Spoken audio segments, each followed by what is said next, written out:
எல்லாருக்கும் வணக்கம். இன்றைக்கி நம்ம என்ன பார்க்க போகிறோன்னா சோஷியல் ரிஃபார்ம் மூமெண்ட்ஸில் பெரியாரை பற்றி பார்க்க போகிறோம். ஓகேவா? லாஸ்ட் கிளாஸில் மணியம்மை பெரியாரை பற்றி பார்த்தோம். இந்த கிளாஸில் பெரியாரை பற்றி பார்க்க போகிறோம். பெரியார் தான் மோஸ்ட் இம்பார்ட்டண்ட்டு சிலபஸ்லேயே. ஓகே, யூனிட் 9லேயே. இப்போ குரூப் 1ல் கிட்டத்தட்ட 7 கேள்வி வெறும் பெரியாரோட ஐடியாலஜி பற்றி. இந்த கான்ஃபரன்ஸில் அது டிஎம்கே மாறிச்சு, அப்படி ஜஸ்டிஸ் பார்ட்டி என்ன மாறிச்சு, அதுக்கு முன்னாடி என்ன பேர் இருந்துச்சு, இப்படி தான் கேட்குறாங்க. So related to Periyar, justice party செம்ம கொஷின் வரும். ஓகேவா? சரி, நம்ம கிளாஸ்க்குள்ளே போவோம். இவர் இயற்பேர் வந்து ஈரோடு வெங்கடப்ப ராமசாமி, அதாவது ஈவி ராமசாமி அப்படின்னு சொல்லுவாங்க. ஓகேவா? 1879 பிறந்திருக்கார். ஸோ பிறந்த வருஷம் பெரியார்னால நம்ம கொஞ்சம் இம்பார்ட்டண்ட்டாக ஞாபகம் வச்சுக்கணும். ஓகேவா? Kannada speaking family in Erode. V Ramasamy's father was Venkatappa Nayakkar or Venkata. ஓகேவா? அவங்க அப்பா பேர் சேர்த்துக்கிட்டாங்க, அதனால தான் வெங்கடப்பனால தான் அவர் ஈரோடு வெங்கடப்ப ராமசாமி அப்படின்னு இருக்கு. His mother was Chinnathayi. படம் பார்த்தீங்கன்னா உங்களுக்கு தெரியும், அதுக்கு மனோரமா நடிச்சிருப்பாங்க அந்த படத்தில். V Ramasamy married when he was 19.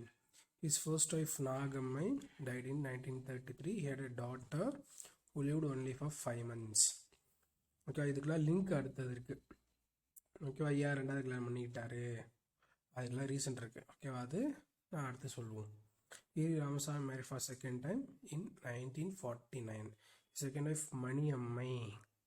Nagammai Maniammai எப்படி ஞாபகம் வச்சுக்கலாம்னா, நாகம்மை இல்லைன்னா மணியம்மை இல்லை அம்மா, நாமம் அப்படின்னு ஞாபகம் வச்சுக்க வேண்டியதான்.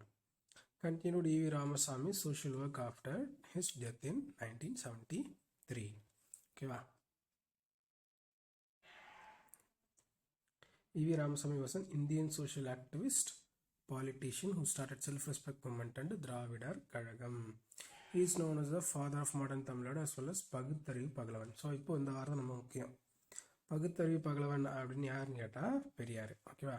பெரியாருக்கு எப்போ டைட்டில் வந்துச்சு அப்படின்னா, title Periyar was conferred on him by Tamil Nadu women conference held in Madras 1938 under the presidency of Neelambigai Ammaiyar, doctor of Maraimalai Adigal. So Maraimalai அடிகளோட பொண்ணு, அவங்க தலைமையில், நீலாம்பிகை அம்மையார் தலைமையில் தமிழ்நாடு விமன் கான்ஃபரன்ஸ் நடக்குது. அங்கே டாக்டர் எஸ் தர்மாம்பாள் பெரியாருக்கு பட்டம் கொடுக்குறாங்க. தர்மாம்பாள் யார்? இழுவாரம் அப்படின்னு வச்சாங்கல்ல தமிழுக்கு. ஓகேவா? அவங்க தான் டாக்டர் தர்மாம்பாள். ஸோ அது லேட்டர் ஞாபகம்னா உங்களுக்கு ஈஸியாக ஞாபகம் வந்துடும். The word Periyar meaning respected one or elder in Tamil. So ஏன்னா பெரியாருக்கு இந்த டைட்டில் யார் கொடுத்தா அப்படின்னு கேட்பாங்க, எங்கே வச்சு கொடுத்தாங்கன்னு கேட்பாங்க. அப்புறம் செப்பரேட் கொஸ்டினில் தமிழ்நாடு விமன் கான்ஃபரன்ஸ் யார் தலைமையில் நடந்துச்சு, அவங்க யாரோட மகள் அப்படின்னு கேட்கலாம். early life. In 1885, at the age of 6, Periyar was sent to small primary school. In 1889, at the age of 10, his school career ended within 5 years. அதுக்கு அப்போ பிடிக்கல அவருக்கு. Though possessing little formal education, he engaged in critical discussions with scholars who used to be patronized by his devout father. அவர் இந்த அப்போ இருந்த ராமலிங்க அடிகளார் மாதிரியும் வைகுந்த சுவாமிகள் மாதிரியுமே text ஸ்காலர்கிட்ட பேசி இப்படி தான் அவங்க வந்து மதங்களை வந்து புரிஞ்சுக்கிட்டாங்க. ஸோ இவருமே கொஞ்சம் அந்த நாலேஜை வந்து இப்படி தான் எடுத்துக்கிட்டார். ஆனால் அவங்க அப்பா வந்து ஒரு பக்தர். He could speak 3 Dravidian languages, Kannada, Telugu, Tamil. இது இருந்தளவுக்கு இம்பார்ட்டன்ட் இல்லை. இப்போ இனிமேல் தான் கதை ஆரம்பிக்குது. காசி பில்கிரிமேஜ் இன்சிடென்ட் ஒரு கேட்டகரியே கொடுத்துருப்பான். ஸ்ட்ரைட்டாக குரோனாலஜிக்கலாக கொடுத்தா வேஸ்ட்டு, ஒன்றுமே புரியாது, வெறும் ஃபேக்சுவலாக படிக்கிற மாதிரி இருக்கும். ஸ்டேஜ் ஒரு மாதிரி கண்டென்ட்டாக கொடுத்தா, டாபிக் மாதிரி பிரித்தோன்னா உங்களுக்கு ஈஸியாக ஞாபகம் வச்சுக்க முடியும் கண்டென்ட். அதனால தான் 1904, as a young man, he once ran away from home and spent months in Varanasi and other religious centers. ஓகேவா? அவர் வந்து ஓடி போய் ஊர் சுற்ற ஆரம்பிச்சிட்டார். இவர் சாமி went on a pilgrimage to Kasi to visit Shiva temple of Kashi Vishwanath. So யூபிக்கு பீகாருக்கெல்லாம் சுற்ற ஆரம்பிச்சிட்டார். He witnessed immoral activities such as begging, floating dead bodies. இதை பார்த்ததுக்கப்புறம் தான் in particular incident in Kasi had profound impact on E.V. Ramasamy ideology and future work. அங்கே தான் வந்து அந்த ஏற்றத்தாழை வந்து பார்க்குறார்.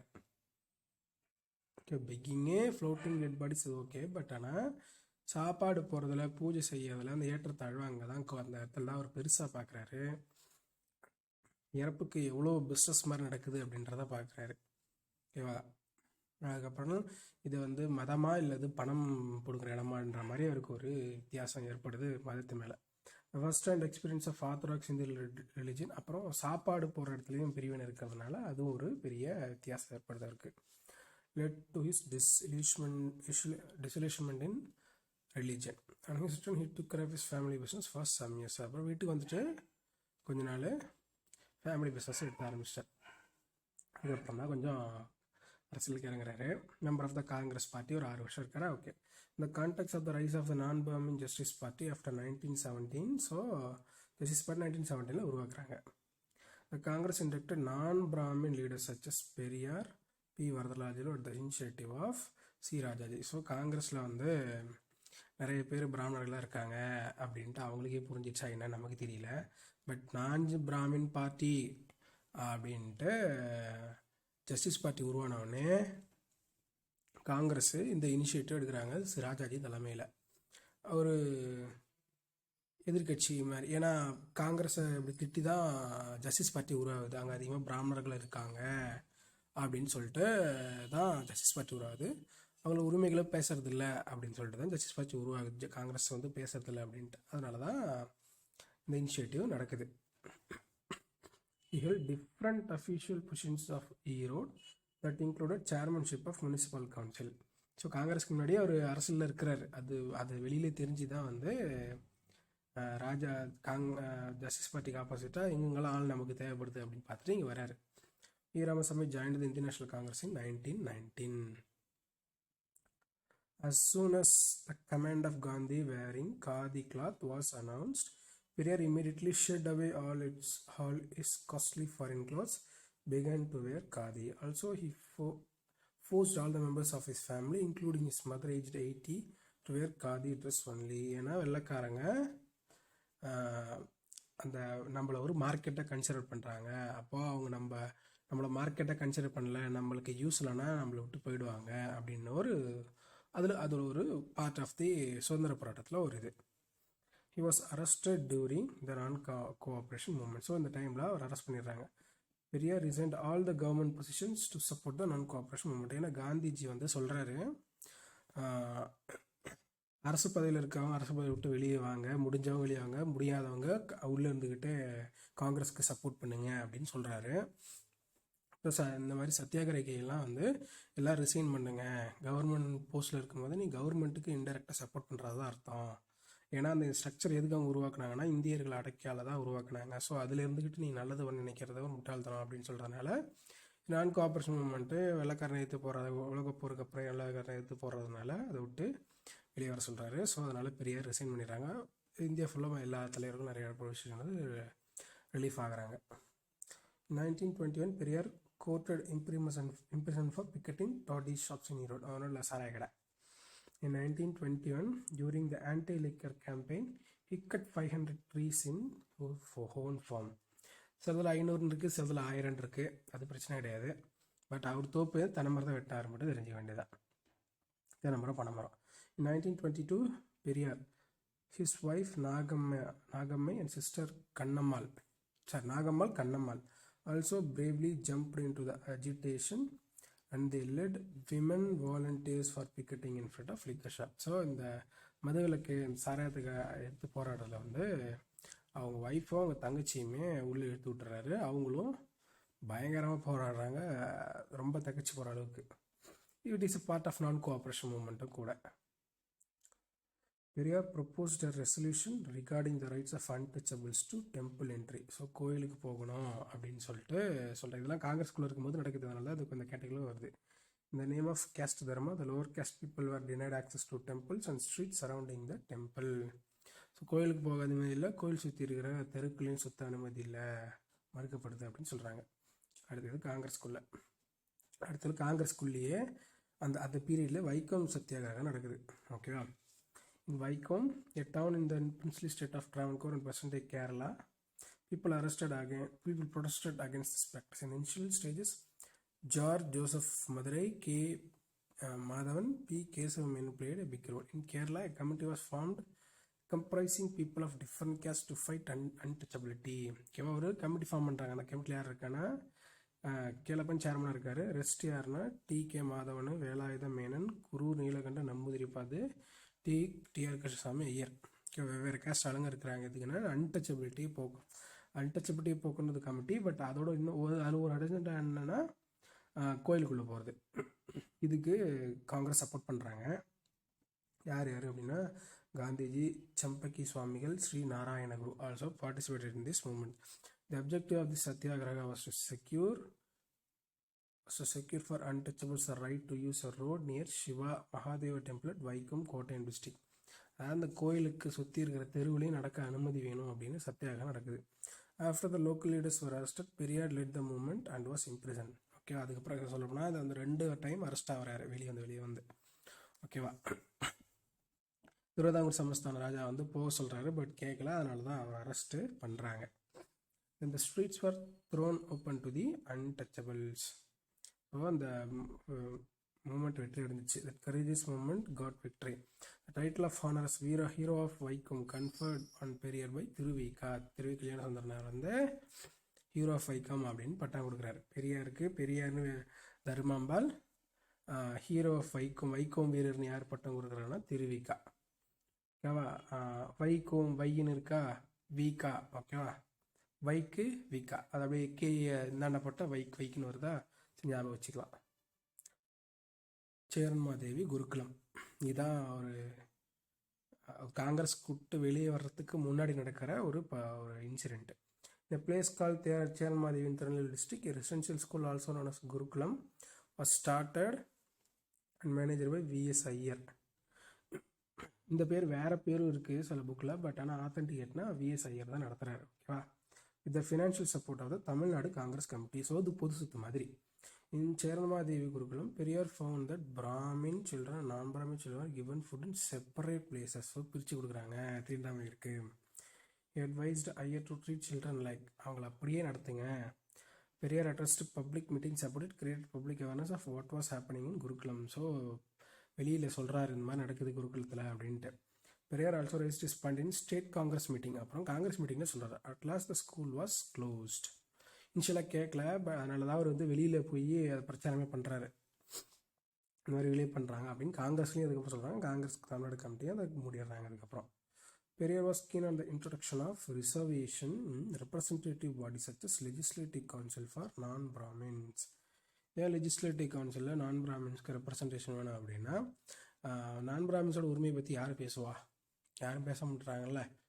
ஏன்னா பணக்காரங்க இருக்காங்கன்னா அவங்களுக்கு பிஸ்னஸ் நடத்துகிறாங்கன்னு வச்சுக்கோங்க. பிஸ்னஸ்க்கான சட்டங்களை மட்டும்தான் அவங்க வந்து முன்னெடுத்துகிட்டு போவாங்க. அவங்க வந்து குடும்ப சட்டத்தையோ இல்லை சமூகம் எப்படி இருக்கணும்லாம் பெருசாக கண்டுக்க மாட்டாங்க. அவங்க பணத்தை எப்படி பெருக்கலாம், அதுக்கெல்லாம் சட்டங்கள் கொண்டு வரலாம், இது எப்படி கன்வீனியண்ட்டாக இருக்கும் அப்படின்றதான் அவங்க கணக்கு எடுப்பாங்க. ஸோ அதனால் இல்லாதப்பட்டவங்க, தாழ்த்தப்பட்டவங்க, ஒடுக்கப்பட்டவங்க இருக்காங்கன்னா, பிற்படுத்தப்பட்டவங்க, மிகவும் பிற்படுத்தப்பட்டவங்கலாம் இருக்காங்க, அவங்களோட உரிமை பற்றி பேசணும்னா அவங்க ஆளுங்க இருக்கணும். 1922 Periyar was elected the president of the Madras Presidency Congress Committee during the Tirupur session. So எப்போ வந்து பெரியார் வந்து மெட்ராஸ் பிரசிடென்ட்டுக்கு நிற்கிறாரு, அதாவது காங்கிரஸ் கமிட்டியோட மெட்ராஸ் மாகாண பிரசிடெண்ட்டாக எப்போ நிற்கிறாருன்னா 1922 என்ன ஊரில் அப்படின்னா திருப்பூர் செஷனில். ஓகே, அது ரெண்டும் ஞாபகம் இருக்கணும், இம்பார்ட்டண்ட்டு. அங்கே என்ன பண்ணுறாரு, he strongly advocated for reservation government jobs and education. So ஒரு பிரசிடென்ட் இல்லை, ஸோ அவரோட வாய்ஸ் கொஞ்சம் எடுபடும் அப்படின்றதுனால ரிசர்வேஷன் வேணும் கவர்மெண்ட் ஜாப் எஜுகேஷன் அப்படின்னு சொல்கிறாங்க. ஆனால் அதுக்கப்புறம் அதை வந்து அந்த ரெசல்யூஷன்லாம் அவங்க யாரும் மதிக்கிற மாதிரி தெரில. ஓகேவா, கடைசியாக அவர் அட்டன் பண்ணுறாரு. பாருங்கள், அதுக்கு முன்னாடி எத்தனை அட்டன் பண்ணியிருக்காரு, ஃபஸ்ட்லேருந்தே பண்ணியிருக்காரு. காங்கிரஸில் ஜாயின் 1919 25 வரைக்கும் ட்ரை பண்ணியிருக்காரு. So Periyar made the last and 6th attempt of getting the Tamil Nadu Congress to pass the resolution regarding communal representation at a conference held in Kanjipuram in 1925. Tirupur 1922, அடுத்து காஞ்சிபுரம் 1925.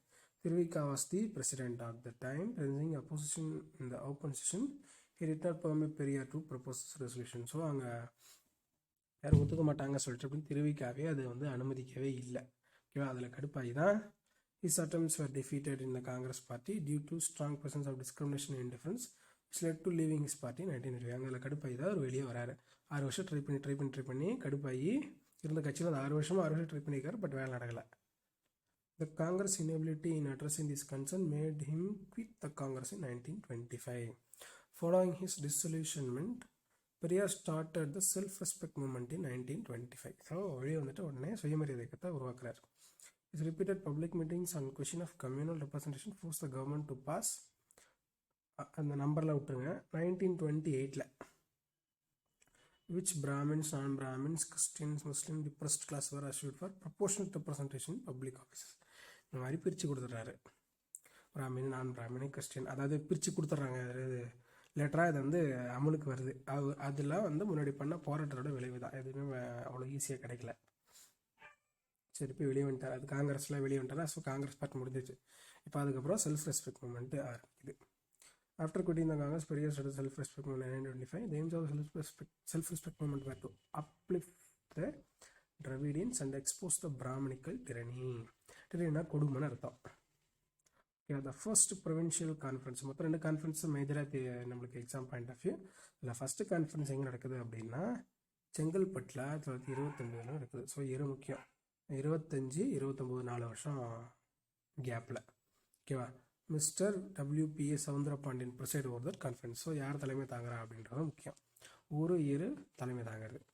இந்த conference Kuthoosi Guruswamy, மூலராம Ammaiyar also participated at Erode. இது 2வது conference. The second provincial conference of the self respect movement was convened by Periyar under the chairmanship of mister M.R. Jayakar from Pune, a rationalist leader. So first conference வந்து ஒரு தமிழால், second conference வந்து ஒரு மராத்தியர் அப்படின்னு வச்சுக்கொண்டு தான். Okay, M.R. ஜெயக்கார். அது வந்து செங்கல்பட்டு, இது Erode. Periyar introduced a new rationalist marriage system called self-respect marriage, சுயமரியாதை திருமணம். ஏன் அப்படின்னா சடங்கு சம்பிரதாயம், அந்த கல்யாணத்தில் தாலி துருக்கிறதுலேருந்து எல்லாத்தையும் பண்ணோன்னா அது வந்து ஐயர் அதாவது பிராமணர்கள் அப்படி வச்சுக்கோம். பிராமணர்கள் தான் செய்கிறாங்கல்ல. ஏன் அப்படி செய்யணும்? அவங்க இல்லாமல் அதெல்லாம் பண்ண முடியாதா கல்யாணத்தை? கடவுள் இப்போ வந்து சொர்க்கத்தில் நிச்சயப்பட்டதுன்னு சொல்லும் போது அந்த கடவுளுக்கும் இதுக்கும் நடுவில் ஒரு ஆள் எதுக்கு இருக்கணும்? அந்த குடும்பத்துக்கும் அவங்களுக்கு என்ன சம்மந்தம்? அந்த குடும்பத்துக்கும் கடவுளுக்கும் சம்மந்தம் இருக்கிறதுக்கும் நடுவில் ஒரு ஆள் எதுக்கு இருக்கணும்? அது வந்து நம்ம இழிவுபடுத்திக்கிற மாதிரி இருக்குது. மந்திரங்கள் வந்து ஏதோ தப்பாக சொல்கிற மாதிரி இருக்கா. ஓகேவா. அதனால் வந்து நம்ம சுயமரியாதை திருமணம் பண்ணணும் அப்படின்னு முன்மொழிகிறாரு. Self-respect movement, while critiquing the then prevailing social, political and economic relations, introduced a program of non-Brahmin uplift in Tamil Nadu. So அதுக்கப்புறம் ஒரு ப்ரோக்ராமு ஆரம்பிக்கிறாங்க. அந்த ஸ்கீம்ஸ்லாம் சொல்லலாம். அதாவது கல்யாண வயசை ஏற்றுறது, சதிக்கு பில்லுலாம் கொண்டு வர்றது, அதை எடுத்துட்டு வாங்கன்னு சொல்கிறது, இந்த மாதிரி எல்லா விஷயத்தையுமே ஒன்று ஒன்றா சொல்லிக்கிட்டே இருக்காரு. The movement was concerned with the marginalized sections of the society.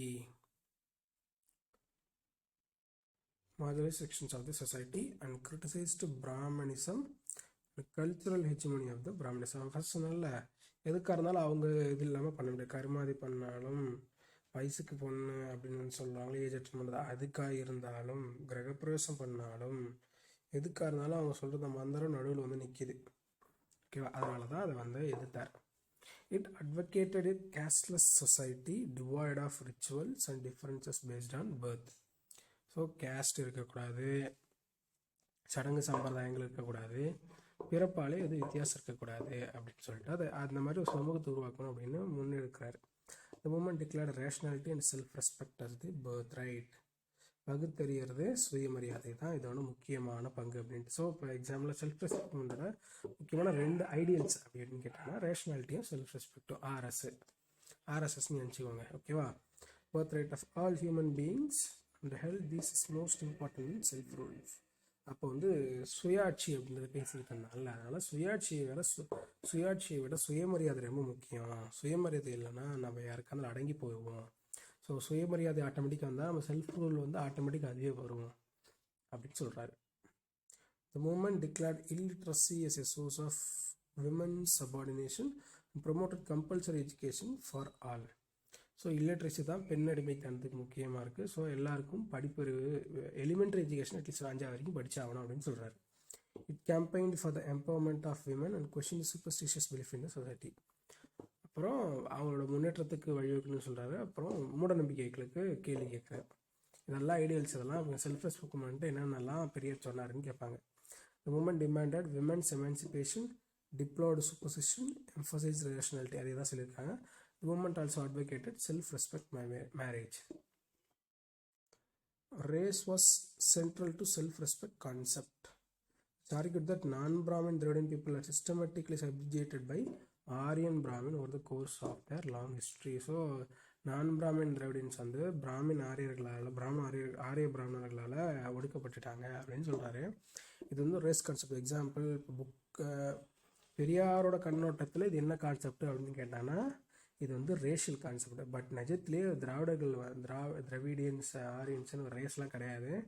It's just மொழி குடும்பம், அவ்வளோதான். ஓகேவா? நீங்கள் வந்து என்ன உடனே நீங்கள் வந்து அவன் கைக்குழியும் எதுவும் பேச வேண்டாம். பட் ஆந்த்ரோபாலஜிஸ்ட்டு, லிங்குவிஸ்ட்டு சொல்கிறது தான் நான் சொல்கிறேன். அப்புறம் சயின்டிஸ்ட்டு இது வரைக்கும் எந்த எவிடன்ஸும் ஜெனட்டிக் எவிடன்ஸாக எதுவும் கிடைக்கல. ஏன்னா ரேஸுன்னும் போது ஜெனட்டிக்கலாக தான் இருக்கணும். பட் ஜெனட்டிக்கலாக எந்த எவிடன்ஸும் இது வரைக்கும் கிடைக்கல. So we can conclude it is நிஜத்தில் அது வந்து ஒரு லிங்குவிஸ்டிக் கான்செப்டு. பட் பெரியாருக்கு அது ரேஷியல் கான்செப்ட். அப்போ இருந்த டெக்னாலஜியில் அது ரேஷியல் கான்செப்ட்னு இருக்கிறதுல ரொம்ப பெரிய நம்ம இது வந்து குறை சொல்ல முடியாது. ஆனால் அப்போ டெக்னாலஜி இல்லை. Self respect movement champion not only the cause of non Brahmin Hindus but also that of Muslim. So Muslim ஹிந்துஸ்க்கு மட்டும் சொல்ல, முஸ்லீம்ஸுக்குமே சொன்னாங்க. Self respect movement extolled the lofty principles of Islam such as equality and brotherhood. So self respect movement இஸ்லாத்தில் இருக்க ஈக்குவாலிட்டியும் பிரதர்ஹுட்டையும் அதை வந்து இஸ்லாத்தில் நம்ம இருக்கிறதுனால இதை மதித்தாங்க. அதனால் அதை பெருசாக சொன்னாங்க. ஓகேவா? They exhorted the Muslims to admit into their fold the depressed sections of the Hindu society in order that they might enjoy the equality and brotherhood of Islam. So ஒடுக்கப்பட்ட மக்களை அதுக்குள்ளே நீங்கள் கூப்பிட்டுக்கோங்க அப்படின்னு சொல்கிறாங்க. ஏன்னா முன்னாடி இருந்த நிறைய இஸ்லாத்துலேயும் கிறிஸ்டியானிட்டி கன்வெர்ட் ஆனதும் அதே மாதிரி தான். இங்கே பிடிக்காம அங்கே போயிடுறது தான். அதே மாதிரி இவரும் சொல்கிறாரு, இதில் இருந்து எந்த மாற்றமும் ஏற்பட போகிறது இல்லை, இதில் யாராவது சமம்னு நீங்கள் சொல்லவும் மாட்டுறீங்க, அப்படின்றதுனால நீங்கள் இதை பண்ணுங்கள், நீங்கள் இஸ்லாத்தில் நீங்கள் மாறிடுங்க அப்படின்ற மாதிரி சொல்கிறார். முஸ்லீம் like considered Tamil Muslim as Dravidians, yet Periyar did not hesitate to attack the certain customs like wearing of purdah by Muslim. Even தான் சப்போர்ட் பண்ணாலும் அதில் இருக்கிற கெட்ட விஷயத்தையும் அவர் எதிர்த்தார். பர்தா போகிறது அவங்க இண்டிவிஜுவல் இது. But it is a rule மாதிரி போடும்போது அது அவங்க இஷ்டன்றதை விட மாட்டுறாங்க அப்படின்ற மாதிரி அது பிரச்சனையாகுது.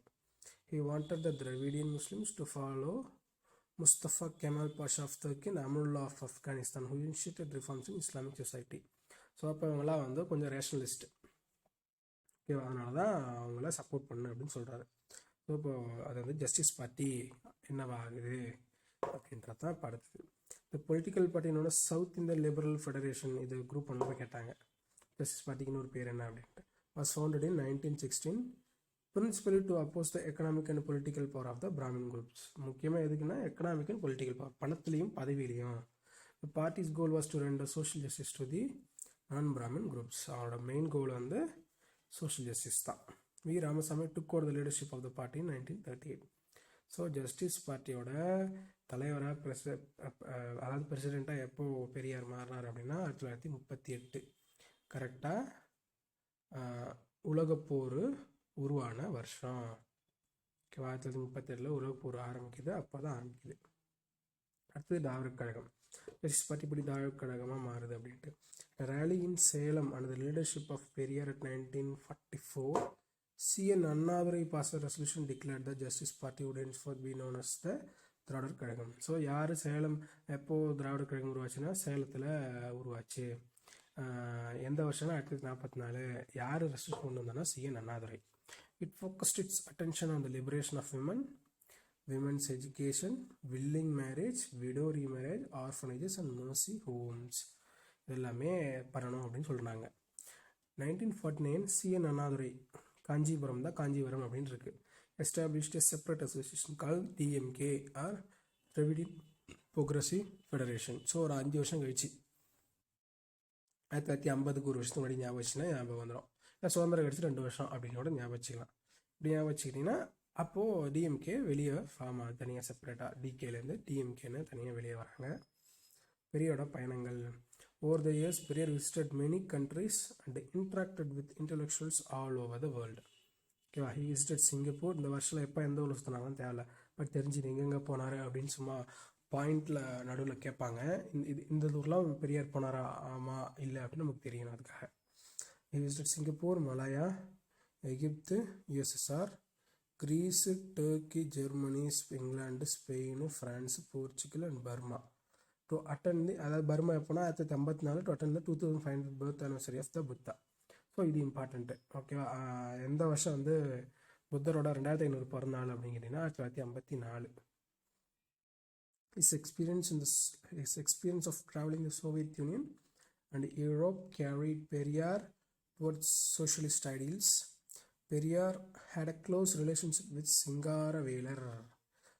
சிங்காரவேலர் தான் ஃபஸ்ட்டு சவுத் இந்தியாவில் அந்த கம்யூனிஸ்ட் மூமெண்ட்டாக ரொம்ப பெருசாகிறார். அதனால தான் who is the considers the first communist of South India and pioneer of Buddhism. இது நமக்கு தெரிஞ்சது தான். லாஸ்ட் நீங்கள் பார்த்தீங்கன்னா உங்களுக்கு தெரியும். 1936 Periyar got Dr. B.R. Ambedkar's Annihilation of Caste translated into Tamil immediately after it was written. சாதி எப்படி ஒழிப்பது அப்படின்னு பெரியாரோட புக்கு, அது அம்பேத்கரோட புக் இருக்குது, அதை தமிழில் மொழிபெயர்த்து படிக்கிறாரு. இது அந்தளவுக்கு ரொம்ப சும்மா தெரிஞ்சுக்கிட்டா போதும், ஏன்னா அனலைசிஸ் ஆஃப் கேஸ்ட் யார் எழுதுனு தான் மேக்ஸிமம் கேட்பாங்க. ஓகேவா, he also supported Ambedkar's demand for separate electorate for scheduled caste. So ஒரு செப்பரேட் எலக்ட்ரேட்டை இவரும் சப்போர்ட் பண்ணுறாரு. அடுத்தது ஜேர்னல்ஸ் அண்ட் புக்ஸ். என்ன புக்கில் எழுதியிருக்காரு அப்படின்ட்டு. Periyar understood the relevance of mass communication, அதாவது எல்லாருக்கும் போய் சேருதில்ல, அதான் மாஸ் கம்யூனிகேஷன், அதோட முக்கியத்துவத்தை புரிஞ்சுக்கிட்டாரு. In spreading rationalist thought he started a number of newspapers and journals. News பேப்பர்னால் டெய்லியும் போடுறது, ஜேர்னல்ஸ்னால் வார இதழ் மாதிரி போடுவாங்கல்ல, அதான் journals. It brought out the multiple voices and ideas of non-Brahmins, women's, religious minorities. ஏன்னா அப்போ ஆரம்பித்தா நீங்கள் பார்த்தீங்கன்னா 90% ஆன பத்திரிகைகள் பணக்காரங்களால், அதுவும் மேல்தட்டு மக்களால் உருவாக்கப்பட்டது. ஸோ அது வந்து சுதந்திர போராட்டத்தையே அவங்க மேக்சிமம் முக்கியத்துவம் கொடுத்து எடுத்ததுனால சமூக அவலத்தையும் இல்லாதப்பட்டவங்க படுற கஷ்டத்தையுமே அது பெருசாக கண்டுக்கல. அப்போ அவங்களுக்கு சுதந்திரம் வாங்குறது தான் முக்கியமாக இருந்தது. ஏன்னா அவங்க ரொம்ப லக்ஸூரியஸாக இருந்தாங்க, அவங்களுக்கு வெள்ளைக்காரனை துரத்தி அடித்தா போதும் தான் இருந்துச்சு. பட் ஒடுக்கப்பட்ட மக்களுக்கோ, தாழ்த்தப்பட்ட மக்களுக்கோ, பிற்படுத்தப்பட்ட மக்களுக்கோ அடுத்த சாப்பாட்டுக்கே ஒருத்தவங்க கையேந்தி தான் நிற்கணும் அப்படின்னு நிலைமை இருக்கும்போது அவங்களுக்கு முக்கியத்துவம் எதுவோ அதை பற்றி எழுதுனது தான் பெரியார் ஆரம்பித்த அந்த பத்திரிகைகள்லாம். அதான் வித்தியாசம். ஓகேவா, சொல்லி Periyar wrote a column and expressed his opinion on social issues in each of its issues. He frequently wrote columns under the pseudonym of Chitraputhiran. So Chitraputhiran யாருன்னு கேட்டால் அது Periyar. In 1925 Periyar published Tamil weekly under the title குடியரசு, edited by himself to spread the principles of self-respect. So self respect மூமெண்ட்டுக்குன்னு எந்த பத்திரிக்கை அப்படின்னு கேட்டிங்கன்னா குடியரசு. ஓகேவா, democracy. Periyar published in English magazine under the title Revolt on 1928. So தமிழ்லனா குடியரசு, இங்கிலீஷில் ஒன்றுனா அது ரிவோல்ட். அப்புறம் 1930 Periyar published his book on family planning and propagated restriction of number of children. ஏன்னா நிறைய குழந்தைங்களை பெற்றுக்கிறதுனால தான் பெண்களை வந்து வேலைக்கு போக முடியல, இல்லை அவங்களுக்கு தேவையான செய்ய முடியல, பசங்களை பார்த்துக்கிட்டு நேரம் இருக்கனால அது வந்து இன்டைரக்டாக பெண் அடிமைத்தனத்தை அதிகப்படுத்துது. ஏன்னா பசங்களாக பெண்கள் தான் பார்த்துங்க அப்படின்னு ஒரு விஷயம் இருந்ததுனால அது ரொம்ப அதிகப்படுத்துது. அப்படின்னால அது குறைச்சிக்க சொன்னார். மக்கள் தொகையுமே கொஞ்சம் அதிகமாக இருக்குன்ற மாதிரி அவர் எதிர்பார்த்தார். அதனால் in 1933 another magazine Puratchi was published by Periyar. So இதெல்லாம் யாருன்னு கேட்டால் பெரியார், அவ்வளோதான். அதில் எக்ஸ்ட்ரா என்ன கேட்பானா தமிழா இல்லை இங்கிலீஷா, அதோட முடிஞ்சு போச்சு. இந்த வருஷம்லாம் மேக்ஸிமம் கேட்குறதுக்கு வாய்ப்பு கிடையாது. Periyar brought out the Tamil weekly வார இதழ் பகுத்தறிவு rationalism on 1934. Justice Party started the Tamil weekly paper Viduthalai of freedom on 1935. இது வேணால் முக்கியமாக இருக்கட்டும், ஜஸ்டிஸ் பார்ட்டி ரிலீஸ் பண்ணுறதுனால. Then it was interested to Periyar who published Viduthalai as Tamil daily newspaper. அது வாரமாக இருந்துச்சு, இதை டெய்லி ஆக்கிட்டார் 1937. 1970 the Tamil bimonthly Unmai மாதத்து 2 time was started Tiruchirappalli by Periyar. So இதில் லோக்கல் நியூஸ் பண்ணி நினச்சிக்க வேண்டியதான்.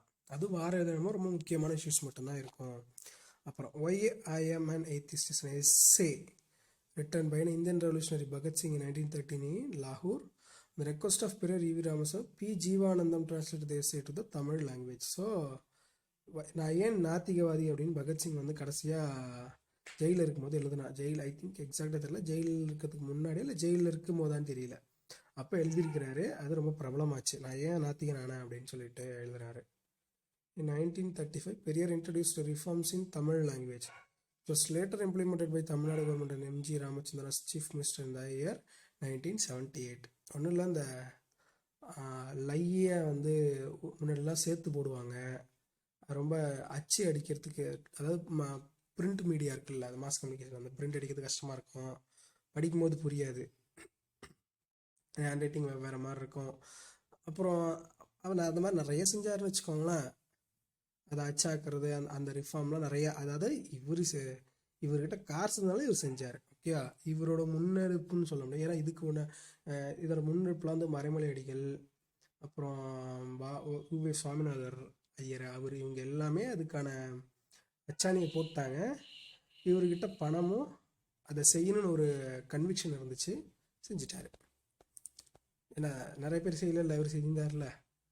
அதை பெருசாக இம்ப்ளிமெண்ட் யார் பண்ணா, அவர் நியூஸ் பேப்பரை மட்டும் பண்ணார்.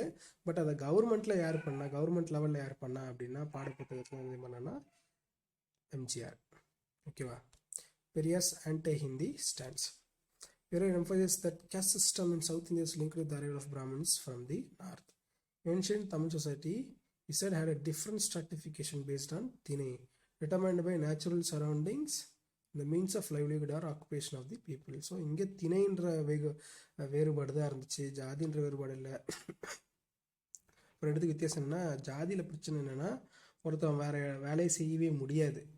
வேத காலத்தில் வேணால் இருந்துச்சு, பட் அது போக போக அவனால் அந்த வர்ணத்தை தாண்டி வேற எங்கேயுமே போக முடியாது, வர்ணத்தை விட்டு வர்ணம் கல்யாணம் பண்ணிக்க முடியாது, எதுவுமே கிடையாது. ஆனால் திணையில் என்ன அப்படின்னா, அந்த லொக்கேஷனில் அந்த கிளைமேட்டில் என்ன தொழில் செய்ய முடியுமோ அதான் செய்ய முடியும். ஸோ அது ஜாதியாக உருவெடுக்க வாய்ப்பும் கிடையாது. ஏன்னா ஜாதின்றது பிறந்துட்டோன்னா இது மட்டும்தான் செய்யணுன்றது இருக்குது. ஆனால் திணையில் வந்து அந்த கிளைமேட்டில் இவங்க அந்த சுச்சுவேஷனில் இங்கே பிறக்கிறாங்க, அந்த வேலை செய்கிறாங்க. இஃப் அதே கூட்டம் வேறு ஜாகிரபிக்கல் லொக்கேஷன் போயிடுச்சு, சரி இப்போ கடல் ஒட்ட போயிட்டாங்க, பார்லிமெண்ட்லேருந்து கடல் ஒட்டில் போயிட்டாங்க அப்படின்னா மீன் பிடிச்சிட்டு போயிடுவாங்க. இது காவேரி டெல்டா பக்கம் வந்துட்டாங்கன்னா விவசாயம் பண்ணிட்டு போகிறாங்க, வயசாக ஒரு வருஷம் 2 வருஷம் கற்றுக்கலாம். ஸோ இதுக்கும் அந்த கேஸ்ட்டுக்கும் நிறைய வித்தியாசம் இருக்குது அப்படின்னு சொல்கிறாரு. ஓகேவா. Anti north Hindi campaigns admit Periyar to take an anti Hindi stand. அவங்க வரும்போது கூட எல்லாத்தையும் தூக்கிட்டே வராங்க, மொழி கலாச்சாரத்தை தூக்கிட்டு வரதுனால அந்த மொழியை சேர்த்து எதுக்குறேன்னு எதுக்க ஆரம்பிச்சார். அது பெருசாக எப்போ ஆகுதுன்னா 1937 1940 வரைக்கும் ஆன்டை ஹிந்தி எஜுகேஷன் நடக்குது. அதாவது 37 இவர் ஆரம்பிச்சு விட்டுறாரு. சி ராஜாஜி, அதாவது Rajagopalachar, Chakravarthi Rajagopalachar, CM of the Madras presidency, அப்போ அவர் தான் இருந்தார். வேர்ல்டு வார் வரும்போது ரிசைன் பண்ணிட்டாங்க, அதுக்கு முன்னாடி வரைக்கும் இவர் தான் இருந்தார். He introduced Hindi as a compulsory language of study 125 secondary schools, thereby igniting series of anti Hindi education. So compulsory Hindi படிக்கணும் அப்படின்றாரு, நாட்டோட ஒற்றுமை வேணும் அப்படின்றதுக்காக. பட் எல்லாம் ஒரே மொழி படித்தா நாட்டோட ஒற்றுமை வருமானு கேட்டால் கிடையாது. ஏன்னா ஃபார் எக்ஸாம்பிள் லண்டன்லேயே கூட, யுனைடெட் கிங்லேயும் கூட இப்போ அயர்லாண்டு வெளியே போகணும்னு சொல்லிட்டு இருக்கு, ஸ்காட்லாண்டு மட்டும் தான் ஒன்று இருக்குது. அது அப்புறம் இன்னொரு நாடுமே அங்கே பக்கத்தில் யுனைடெட் கிங்டம் 3-4 நாடு சேர்ந்த நாடு, அதுலேயே ஒரு நாடு இன்னொரு நாடு வெளியே போயிடணும் பிரச்சனை ஆகிட்டு இருக்கு. அதுவும் ஐரிஷ் கூட காலங்காலமாக பிரச்சனை இருக்குது. அதனால தான் அன்னி பெசன்ட் இங்கே வந்து இந்தியாவோட சுதந்திர போராட்டத்துக்கு பெரிய சப்போர்ட் பண்ணாங்க. Periyar and the opposition Justice Party led by T. Pannirselvam immediately opposed the move. So Justice Party எதிர்த்தாங்க. மோலு ராமாமிர்தம், நாராயணி, வாபா, தாமரைக்கனி, முன்னகர் அழகியர், Dharmambal, Malar Mugathammaiyar, Pattammal, Seethammal were some of the women who were arrested for participating in Hindi agitation. So இப்போ எக்ஸாம்பிளில் சில பேரை கொடுத்து இவங்களாம் இந்திய எஜுகேஷனில் 1930 arrest ஆனாங்களான்னு கேட்டால் அதெல்லாம் ஞாபகம் வச்சுட்டா தான் நம்ம எழுத முடியும். ஏன்னா எப்படி கேட்குறாங்கன்னு தெரிய மாட்டேங்குது இப்போ கொஷின்ஸ்லாம். ஸ்ட்ரெயிட்டாக தான் கேட்குறாங்க, பட் ஆனால் இங்கே சில டெப்த்தாக கேட்டுறாங்க. 1937 in opposition to the Raj's government moved to introduce compulsory Hindi in schools, he launched a popular movement to oppose it. The anti-Hindi agitation had a big impact. சிலதில் 39 சிலதில் 40 வரைக்குமே நடக்குது. ஓகேவா? had a big impact on Tamil Nadu politics. Periyar was imprisoned for his role in the movement. he வந்து பெரியாரும் ராஜாஜியும் best friend. Okay, ஆனாலும் நல்லா பழகிக்குவாங்க, பேசிக்குவாங்க. ஆனால் அதே நேரத்தில் கொள்கைன்னு வரும்போது அடிச்சுக்குவாங்க. In 1938, the slogan Tamilnadu for Tamilians was raised by E.V. Ramasamy. So first யார் தமிழ்நாடு தமிழருக்கே அப்படின்னு சொல்லும்போது கேட்டாங்கன்னா E.V. Ramasamy. In protest against the introduction of Hindi in schools. E. Ramasamy explained that Hindi would not only halt the progress of Tamil people, but would also completely destroy the culture, nullify the progressive ideas. ஏன்னா already நிறைய மொழிக்கலப்பு இருக்குது, மொழியும் அழிச்சிடும். நம்ம அதுக்கு முக்கியத்துவம் கொடுத்தோன்னா இங்கே யாரும் மெஜாரிட்டியால் உரிமைகளை மட்டுமே பார்க்க வேண்டியதாக இருக்கும்போது மைனாரிட்டியோட உரிமைகள்லாம் பறிக்கப்படும். அதனால தான் இந்திக்கு சப்போர்ட் பண்ண வேண்டாம் அப்படின்னு சொல்கிறாங்க. ப்ராக்டிக்கல் டிஃபிகல்ட்டி இருக்கிறதுனால. காழ்ப்புணர்ச்சி கிடையாது, காழ்ப்புணர்ச்சிக்கு ப்ராக்டிக்கல் டிஃபிகல்ட்டிக்கு வித்தியாசம் இருக்குது. இது practical difficulty. 2 persons Thalamuthu Natarajan last their life. So இது முக்கியம். ஆன்டி இந்தி 1937 40 or 13 அந்த டைமில் இருந்த ரெண்டு போராளி யார் அப்படின்னா Thalamuthu நடராஜனும். The agitation was also supported by Tamil scholars like Maraimalai Adigal, Somasundara Bharathi, Appadurai, Mudiyarasan, AP Viswanatham and Ilakkuvanar அப்படின்றவங்களாம் சப்போர்ட் பண்ணியிருக்காங்க. Observing an anti-Hindi day on July 1 and 3rd September 1938. சரி, ஓகேவா? அதாவது இந்திய எதிர்ப்பு நாள் அப்படின்னு நாளே கொண்டாடுறாங்க. In 1940, Madras Governor Erskine issued a press communique withdrawing compulsory Hindi teaching and making it optional. So 40களில் நல்லா 40 வரைக்கும் நடக்குது அப்படின்னு சொன்னோம். ஓகே, 40ல் அதை வித்ட்ரா பண்ணிடுறாங்க. Rajaji, the CM of Madras Institute Vocational Education Program that encourage imparting school children with training in tune with their father's occupation. ஓகேவா? இது குலக்கல்வி அப்படின்னு பெரியார் எதிர்க்கிறார். குலக்கல்வி திட்டம், கேஸ்ட் பேஸ்ட் எஜுகேஷன் ஸ்கீம் அப்படின்ட்டு opposed it to tooth and nail. ரொம்ப ஸ்டான்ச்சாக எதிர்க்கிறாரு. His campaigns against it led to the resignation of Rajaji. Then K. Kamaraj became CM of Madras State. ஓகேவா? ராஜாஜி போயிருந்தாலும் அடுத்தது சிஎம் இவர் வர்றார். வந்துட்டு காமராஜர் அதை எடுத்துட்டு அப்புறம் பள்ளிக்கூடம் கட்டுறாரு. Periyar and religion. Periyar's experience taught him that it was necessary to eradicate religion in order to impart progress and justice. So ரிலீஜனை விஷயம் நம்ம ஆட்டோமேட்டிக்காக முன்னேறிடுவோம் அப்படின்னு சொல்கிறாங்க. Periyar advocated atheism, கடவுள் இல்லை அப்படின்னு சொல்லுங்கன்றாங்க. To deconstruct established practice of faith, culture and custom. அதாவது நீ கடவுள் இருக்குன்னு சொல்கிற, நான் இல்லைன்னு சொல்கிறேன். அப்படின்னும் போது தான் அட்லீஸ்ட் நீ சாமி கும்பிட்டாலாவது கொஞ்சம் அதிக சடங்கு சம்பிரதாயங்களில் ரொம்ப முங்கி எழுந்திருக்காமல் லிமிட்டடாக ஃபார் எக்ஸாம்பிள் எப்படி சொல்லனா, புத்த மதம் ஏன் புத்த மதம் ஜெயினம் ஏன் உருவாச்சுன்னா, அதிக மாடை யாகங்களில் கொள்கிறாங்க, அதிகமாக போர் பண்ணி சண்டை போடுறாங்க அப்படின்னு சொல்லிட்டு தான் புத்த மதங்கள் உருவாச்சு. பிராமணத்துக்கு இந்து மதத்துக்கு எதிராக புத்த மதமும் ஜெயின மதமும் உருவாச்சு. அதனால் என்ன பண்ணாங்க, சரி இனிமேட்டு நாங்கள் ரிஃபார்ம் பண்ணிக்கிறோம் அப்படின்னு சொல்லிட்டு என்ன பண்ணுறாங்கன்னா, ஹிந்துவிசம் அதுக்கப்புறம் மாடு பலி கொடுக்கறதையும் நிறுத்திட்டாங்க. மற்றதுக்கு பலி கொடுத்தாங்க, மாடை பலி கொடுக்கறது நிறுத்திட்டாங்க. ஏன்னா மாடு அப்போ விவசாயத்துக்கு ரொம்ப முக்கியம். ஸோ மாடு பலி கொடுக்கறது நிறுத்திட்டாங்க, அப்புறம் அதை சாப்பிட்றது நிறுத்திட்டாங்க. ஓகேவா?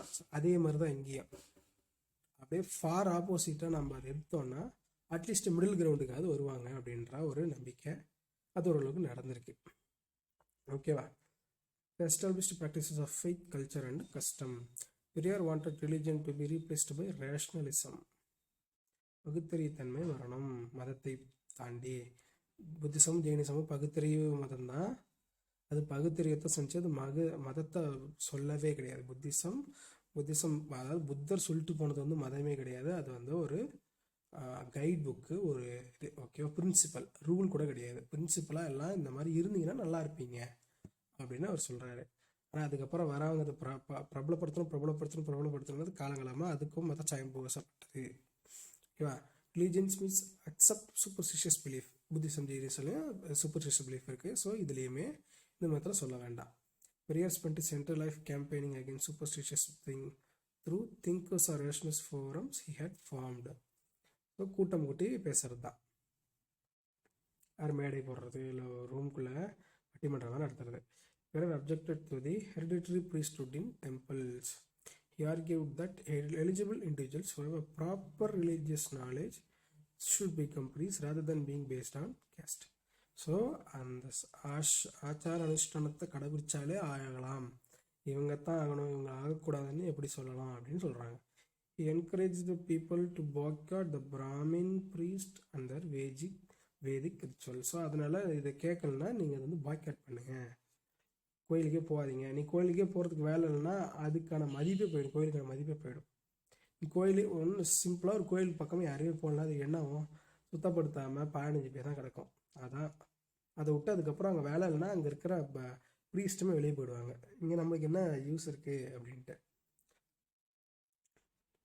He advocated intercaste and self-respect marriages, devoid of any such rituals. சடங்கு சம்பிரதாயம் இல்லாமல் செல்ஃப் ரெஸ்பெக்ட் மேரேஜ் பண்ணுங்க அப்படின்றாங்க. அடுத்தது ஃபெமினிஸ்ட். பிரியர் வாஸ் கிரிட்டிக்கல் ஆஃப் பேட்ரியார்கி, அதாவது ஆணாதிக்க சமூகத்தை எதிர்க்கிறாரு. He condemned child marriage and devadasi system, institution of temple girls. ஓகேவா, சைல்டு மேரேஜை எதிர்க்கிறாரு. Right from 1929 when the self-respect conference began to voice its concern over the plight of women, Periyar had been emphasizing women's right to divorce and property. So சுயமரியாதைன்னு சொல்லியாச்சு. ஒரு சுயமரியாதை எப்போ வரும்னா சொந்த காசில் நிற்கும் போது ஆட்டோமேட்டிக்காக மேக்ஸிமம் எல்லாருக்குமே வந்துடும். அடுத்தவங்க நம்ம சார்ந்து இருக்கும் போது தான் நமக்கு அந்த மரியாதை போயிடுது. ஒருத்தவங்கள பாசத்துக்காக சார்ந்திருக்கலாம், பட் ஆனால் நம்மளோட லைஃபோட சப்சிஸ்டன்ஸ்க்காக ஒருத்தவங்கள சார்ந்து இருக்கக்கூடாது. அதை வந்து தப்பாக தான் போய் முடியும். ரீசன் ஏன்னா என்னை சார்ந்தா நீ இருக்கிற, நான் சொன்னதை நீ கேளுனா நீ செத்து போயிடுவேன், இல்லைன்னா உனக்கு யார் இருக்கிற அப்படின்ற ஒரு விஷயம் இல்லை. அதனால தான் சம்பாதிக்கிறது, அந்த காலத்தில் சம்பாதிக்கிறது பெரிய வழி கிடையாது. ஸோ சொத்து உரிமை கொடுங்க. ஸோ சொத்து உரிமை வட்டம் வந்துச்சா பார்த்துக்குவாங்கல்ல, அதுதான்.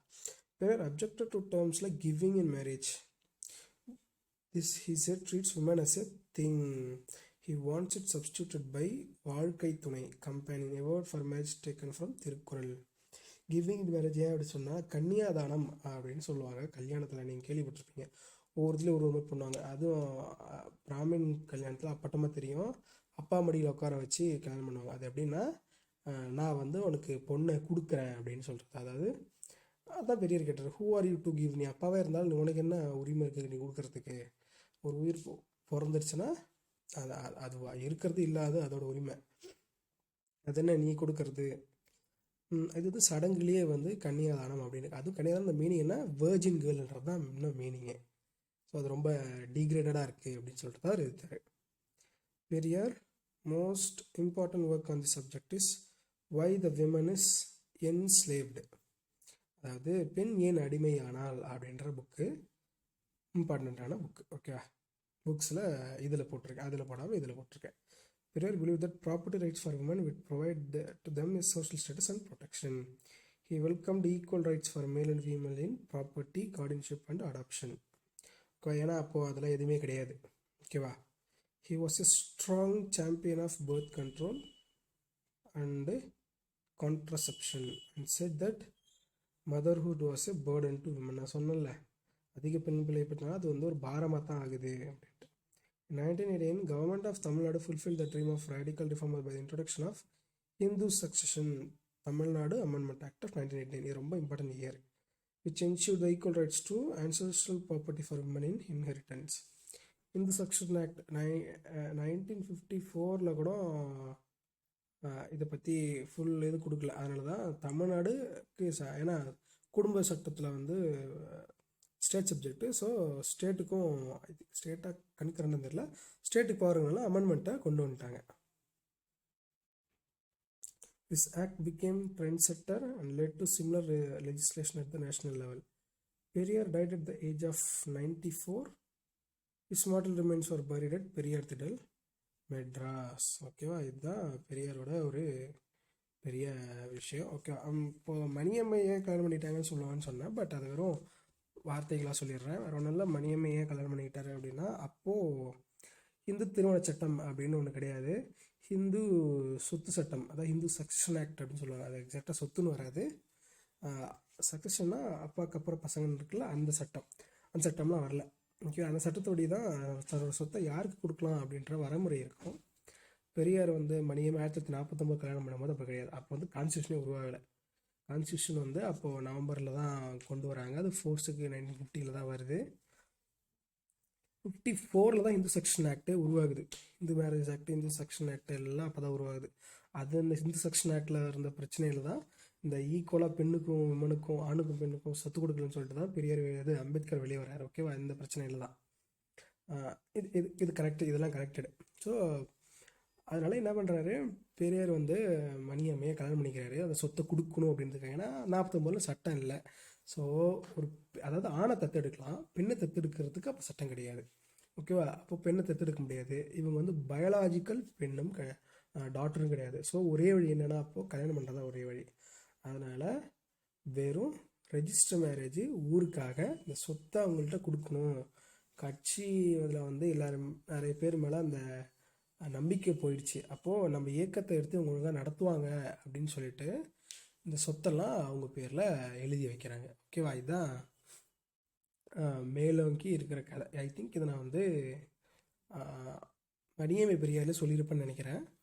ரீசன் அவங்களோட பர்சனல் ரீசன். அப்புறம் தான் சட்டம் அதுக்கு அனுமதிக்கலை. ஸோ அப்புறம் தான் ஒரே வழி அதுதான், அவங்க அதை பண்ணிக்கிட்டாங்க. ஓகேவா, எல்லாருக்கும் வணக்கம். Like, subscribe, share, comment.